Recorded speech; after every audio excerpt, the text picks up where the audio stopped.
We then repeat this operation for the remaining rows of leads.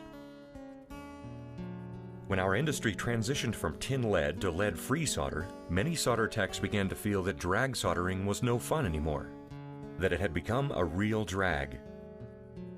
That's because using the technique with lead-free solder tended to produce multiple solder bridges. Given that we had to rework all these solder bridges, were we really gaining anything by using multi-lead soldering instead of point-to-point soldering?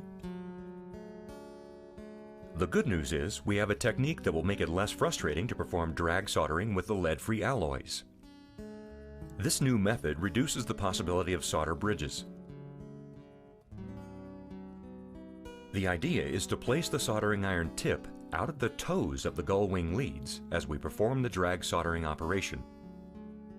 Watch how beautifully this process works. Notice that the ball of solder on the tip should contact the lead and land, while we try to avoid any direct physical contact between the leads and the soldering iron tip. Make sure you're not too heavy-handed, or the tip may pull and bend the leads, and can actually remove a land. If you do create a solder bridge anywhere along the row of leads, you can just stop and reflux the bridge. Next, clean off any solder from the tip onto a damp sponge. Then reposition the tip on the bridge and remove the excess solder by pulling the soldering iron away from the body of the part.